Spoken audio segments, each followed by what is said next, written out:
Hola doctor, bienvenido, buenas tardes. Hola, ¿qué tal, María? ¿Cómo te va? Muchas gracias por Buenas tardes. atendernos, Alejandro. Gracias por la invitación. Bueno, en principio nos gustaría que nos digas exactamente cómo funciona esta enfermedad, qué la produce y por qué también se llama enfermedad de Lou Gehrig. Bueno, mira, la esclerosis lateral amiotrófica, que le decimos ELA, como para decir algo más cortito, una abreviatura, también se la conoce justamente como enfermedad de Lou Gehrig porque un famoso jugador de béisbol americano la sufrió, fue un tema importante para la gente, y bueno, se conoce en gran parte por el nombre de él, por esa razón. Además sirvió para difundir la enfermedad en una época que todavía se la conocía muchísimo menos que ahora. Claro, porque no hace mucho que se conoce esta enfermedad, ¿no es cierto? Y mira, todas las enfermedades que nosotros llamamos enfermedades huérfanas, que son enfermedades de baja frecuencia, se hace difícil que se difundan entre la población, el conocimiento, el tomar conciencia. Vos pensás que 1 o 2 enfermos cada 100.000 habitantes. ¿Qué significa? En Argentina, como mucho, habrá 600, 800 pacientes con esta enfermedad, que se reparte entre hombres y mujeres, ¿no? O sea, tenés unos 13 hombres por cada 10 mujeres, pero es una enfermedad poco frecuente. Y además tiene una característica tan particular, porque la imagen de Stephen Hawking es ideal en el sentido de que vos ves una persona que no puede mover ni un dedo, que tiene toda su motricidad, su capacidad de moverse comprometida y sin embargo se conserva lúcido y genial. Claro.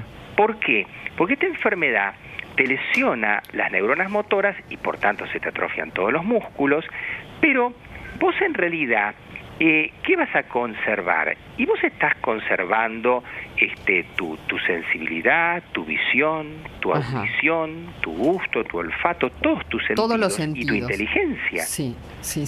O sea, solamente motriz. Solamente se mueren las neuronas motoras. Las neuronas motoras que tienen que ver, María, con las piernas, con los brazos, con los movimientos de la mímica y también con la parte respiratoria, que eso es bastante crítico, ¿viste? Porque justamente muchas veces la gente fallece por esto.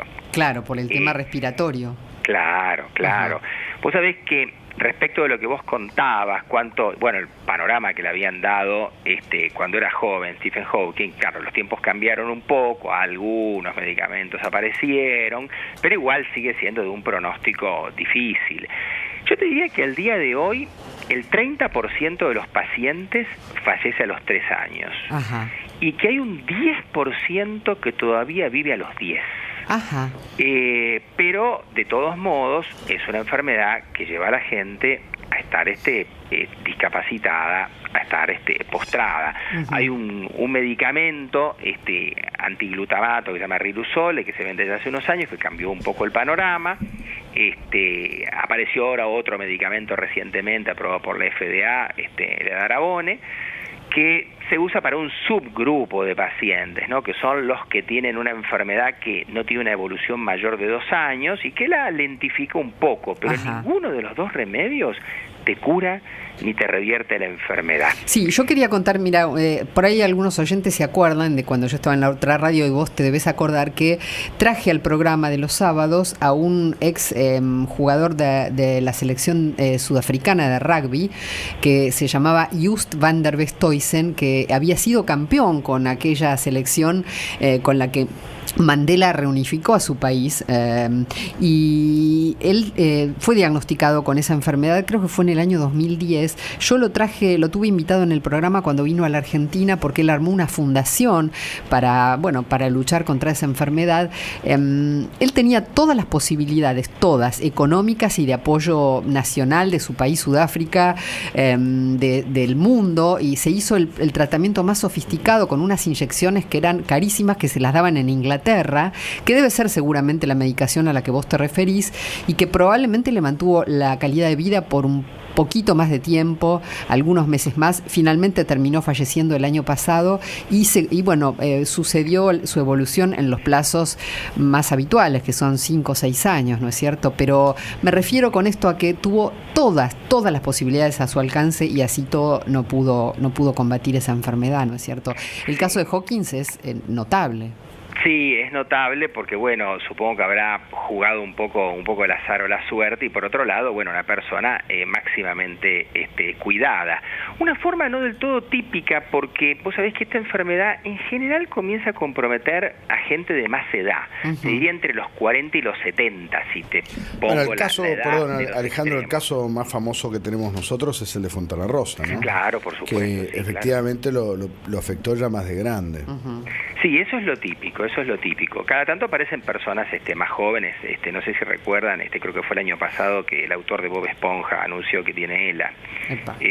Así que muchas veces se compromete gente con todas las posibilidades, como vos decías, María, y a pesar de todo, no pueden torcer demasiado el curso de la patología, que son las cosas que pasan cuando todavía no tenés la comprensión adecuada de la enfermedad y por tanto no tenés el medicamento específico.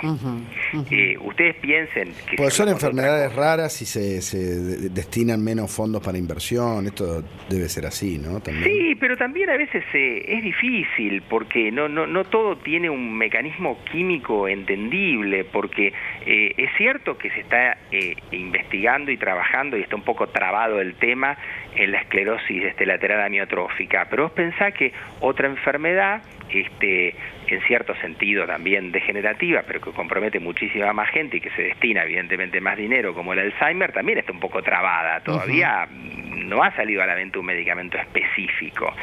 Tenés algunas alternativas más, pero de todos modos hay cosas que a veces son más difíciles de descubrir.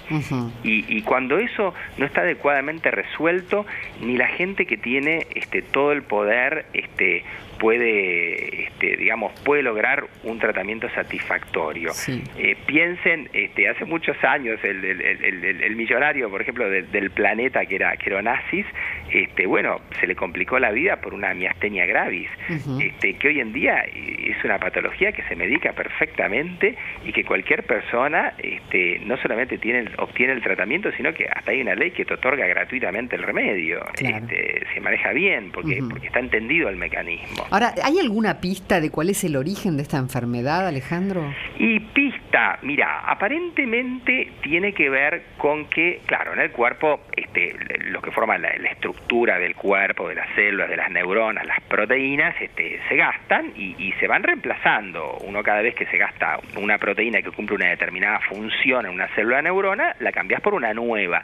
Entonces, hay muchas enfermedades que ocurren porque hay un error en el reemplazo de esta proteína, donde algún pedacito de esta proteína no se arma adecuadamente, o la proteína que sacás no se degrada por una vía soluble adecuada, sino de una manera más insoluble y queda como pegoteada y va dañando la estructura. Este mecanismo de error en el reemplazo de las proteínas gastadas para poder volver a armar las estructuras, parece que se dan unas cuantas enfermedades. Y puede ser que allí esté el problema, pero lo discute todo el mundo y todavía no está resuelto. También se llegó a hablar en algún momento de algo en la naturaleza, porque en el caso de Lou Gehrig, que bueno, yo te preguntaba que era un jugador de hockey, me dijiste, de béisbol. De béisbol. En el caso de Just, el caso que yo conté, y otros deportistas que rondaban así los 40 años, eran personas jóvenes que desarrollaron esta enfermedad, se empezó a hablar de que habría, en el caso de estos deportistas, que podría haber algo relacionado con pesticidas, tal vez, algo en el pasto que podría llegar a afectar. Sí, hay una lista de cosas así, de agroquímicos.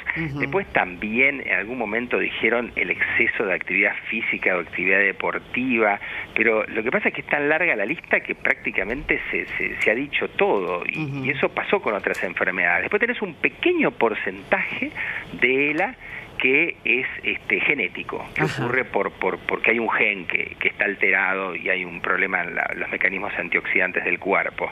Ese sí está entendido en cierto sentido, pero no tiene todavía esa forma no tiene un tratamiento. Pero no, vos sabés que no logran definirlo eso. Claro, ¿cuál es el origen? ¿Y qué diferencia entre la esclerosis lateral amiotrófica y la esclerosis múltiple, Alejandro? Bueno, completa para el paciente, afortunadamente también.